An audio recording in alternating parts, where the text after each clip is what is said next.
dilahirkan dari air dan roh, ia tidak dapat masuk ke dalam kerajaan Allah. Dua ayat ini sudah memberikan petunjuk yang kuat, yang jelas. Untuk masuk surga itu tidak bisa masuk begitu saja, tidak bisa karena keinginan kita. Oh, aku pengen masuk surga. Tuhan, aku pengen masuk surga, Tuhan. Bukan hanya suatu keinginan, tetapi untuk seseorang masuk surga, jelas sekali di situ dikatakan seseorang itu harus mengalami kelahiran baru, yaitu yang dilahirkan dari air dan roh. Baru dia bisa masuk ke dalam kerajaan surga.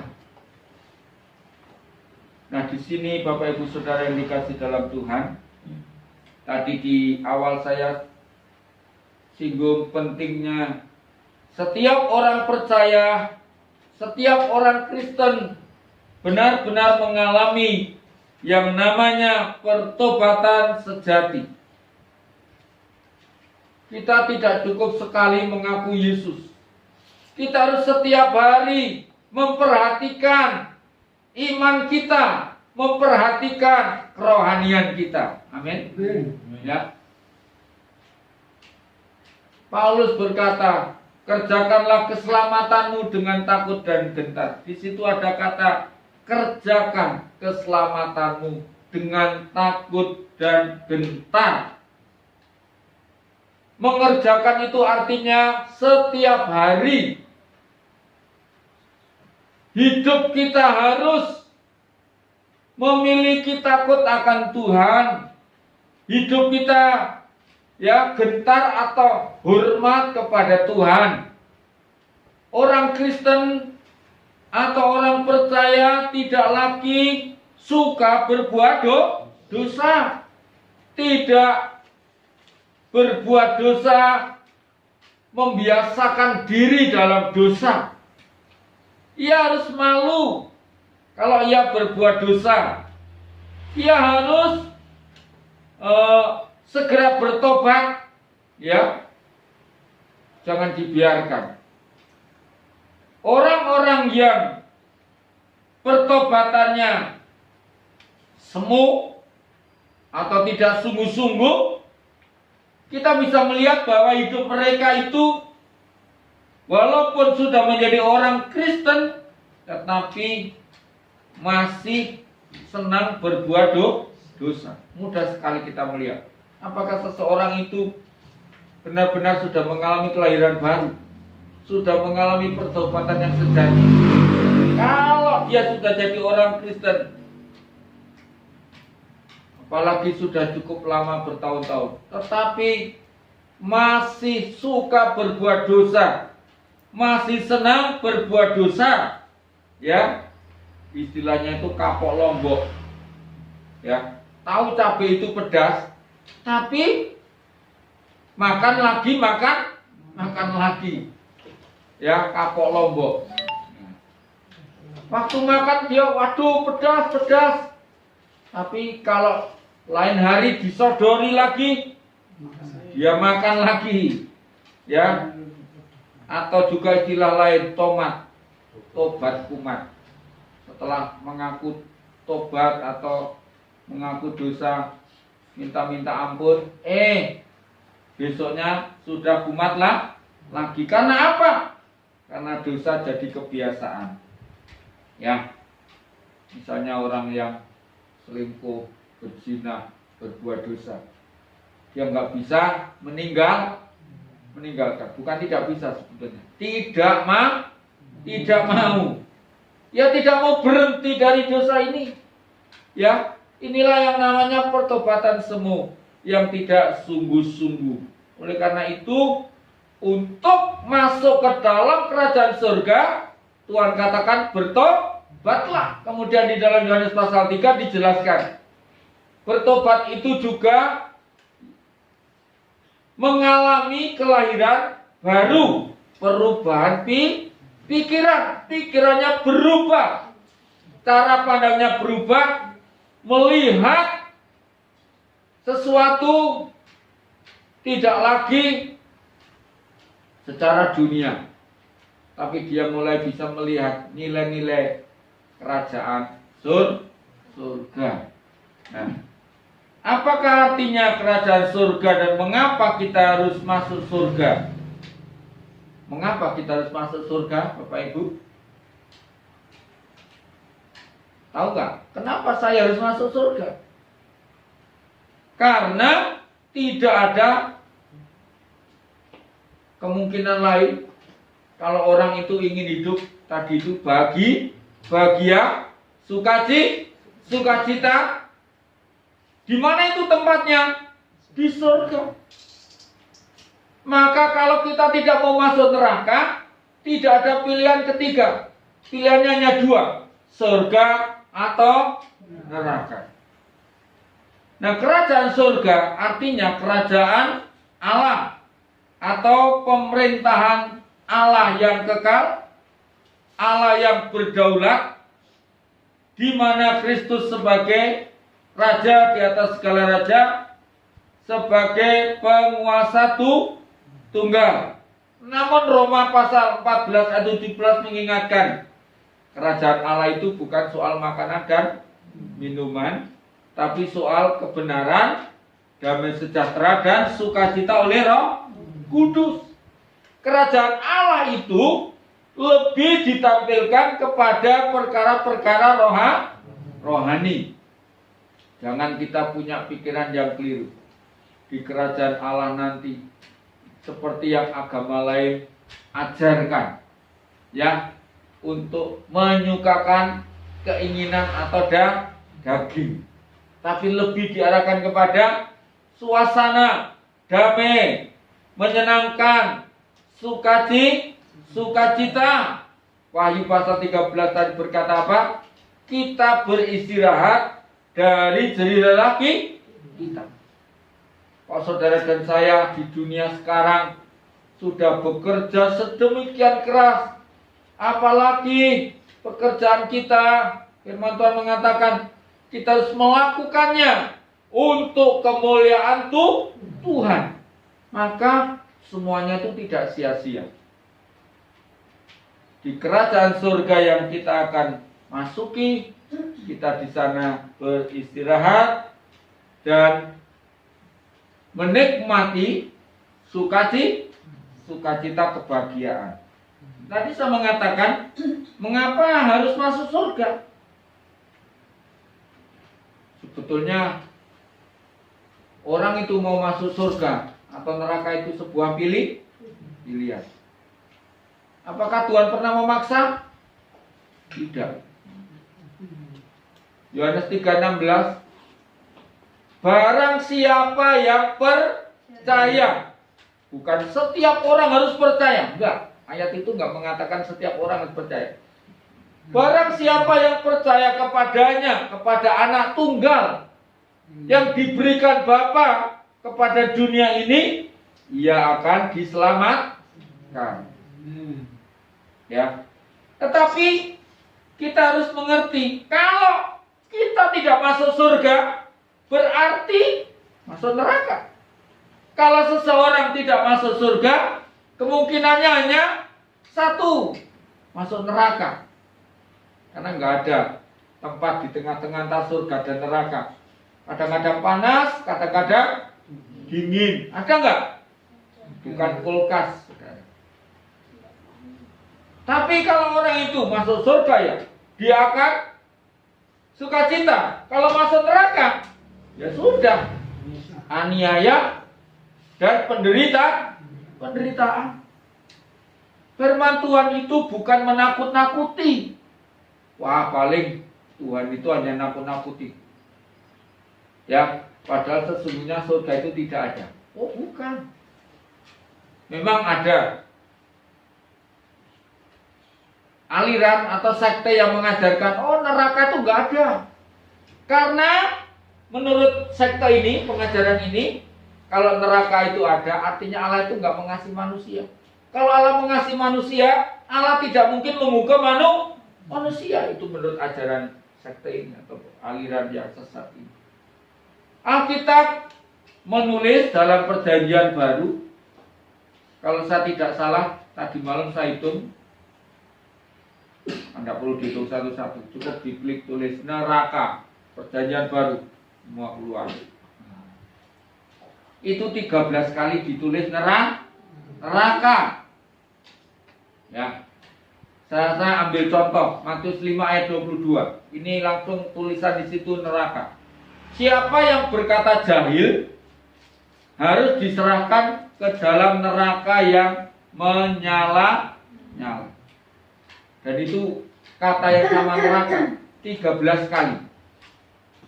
Artinya apa? Neraka itu ada. Itu satu tempat tertentu yang ada, yang nyata, yang real. Bukan untuk menakut-nakuti. Neraka itu digambarkan seperti atau digambarkan sebagai tempat api yang menyala-nyala. Kalau di situ ada api yang menyalanya, artinya tempat itu apa? Panas, bukan? Ya, panas. Ya, kemudian tempat di mana ada ratap, tangis dan kertak gigi. Siapa pernah sakit gigi? Saya dulu sering. Kalau sudah kumat, sakit gigi, waduh saudara, sakitnya minta ampun.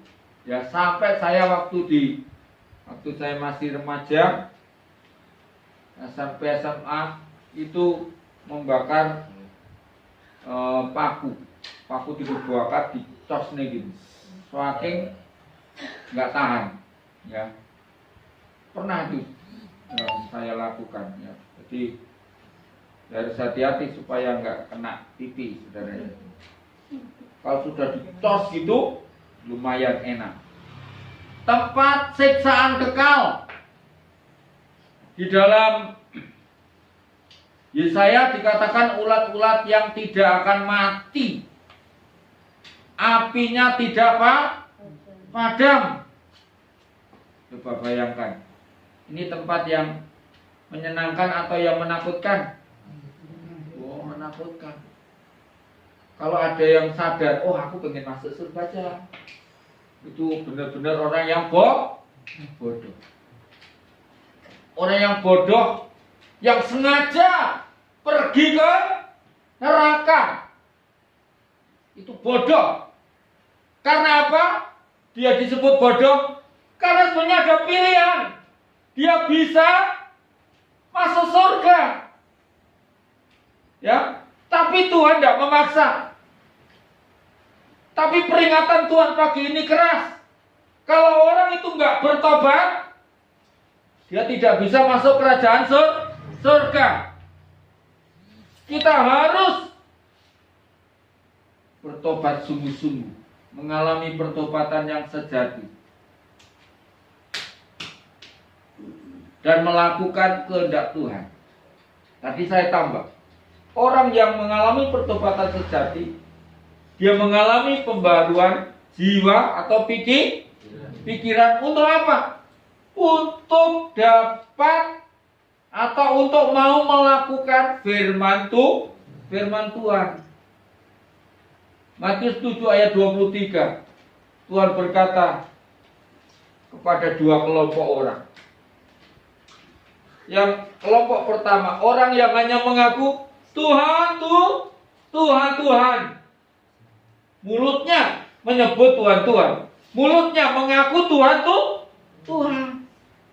Tapi tidak mau melakukan perintah-perintahnya, tidak mau melakukan firman Tuhan, hanya ngomong di mulut.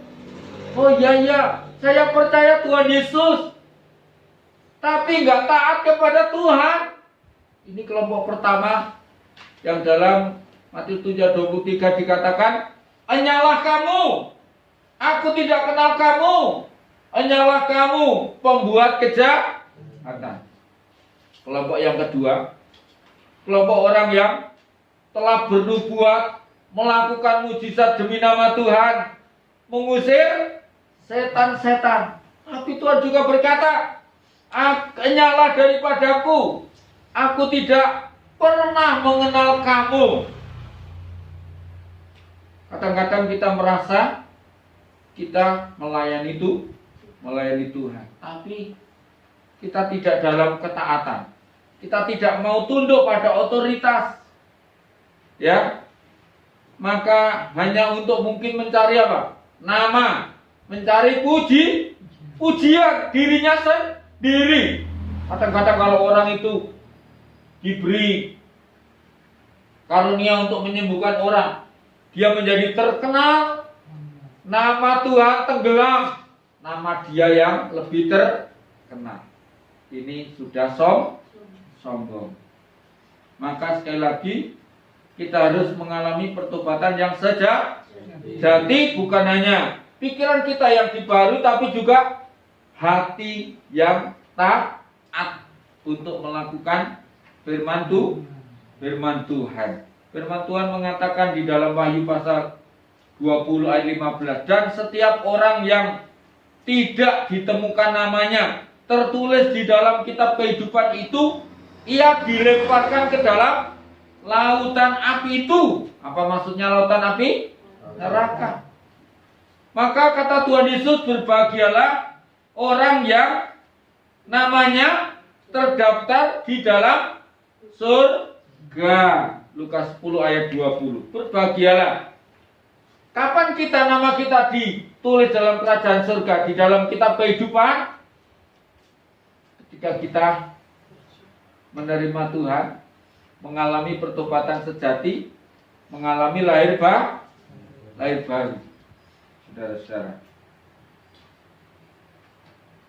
Jadi kita harus melihat tanda-tanda zaman bahwa kerajaan surga sudah dekat. Artinya apa? Menunjuk kepada waktu kedatangan Tuhan Yesus yang kedua kali seperti yang dijanjikan. Ya, kita sudah melihat di sekitar kita, kita sudah hidup di tengah-tengah masa yang sukar, yang sulit. Mari, jangan kita hanya bisa melihat langit mendongakkan hujan, langit cerah. Oh, hari ini di timur sana tidak ada awan, hari ini akan panas. Kita bukannya membaca itu, tapi bagaimana situasi zaman menyadarkan kita bahwa inilah waktunya yang sangat menentukan kehidupan kita di waktu yang akan datang. Sebagai ayat penutup saya membacakan Efesus 5 ayat 15 sampai 17. Perhatikan ayat-ayat ini. Karena itu perhatikanlah dengan saksama bagaimana kamu hidup. Janganlah seperti orang bebal, tetapi seperti orang arif. Dan pergunakanlah waktu yang ada, karena hari-hari ini adalah jahat.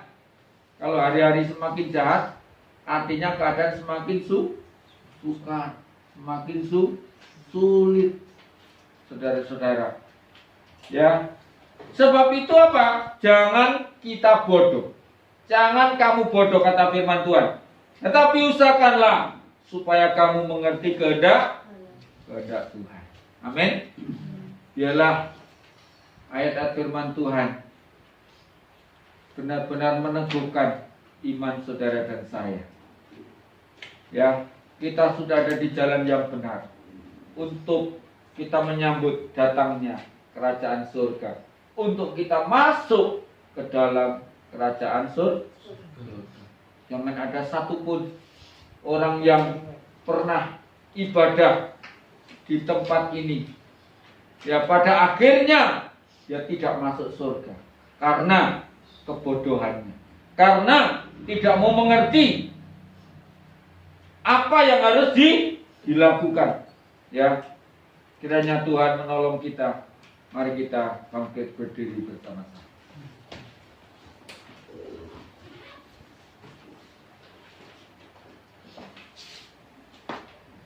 Kita berdoa kepada Tuhan. Bapa di dalam surga, kami berterima kasih kepada Tuhan untuk firman yang sudah kami terima, untuk firman Tuhan yang sudah kami dengar pada pagi hari ini. Terima kasih Tuhan Yesus kepada setiap telinga yang sudah mendengar firman-Mu. Biarlah Tuhan kami mau mengambil sikap yang benar di hadapan Tuhan. Kami mau bertobat dari segala dosa dan kesalahan kami. Kami mau hidup sungguh-sungguh di dalam Engkau untuk taat kepada Tuhan saja. Jangan sampai masuk neraka. Tapi biarlah setiap umat-Mu yang percaya kepada Tuhan, mereka masuk dalam kerajaan surga, masuk menikmati sukacita dan damai sejahtera daripada Tuhan. Terima kasih Bapa di surga, di dalam nama Tuhan Yesus. Haleluya. Amin.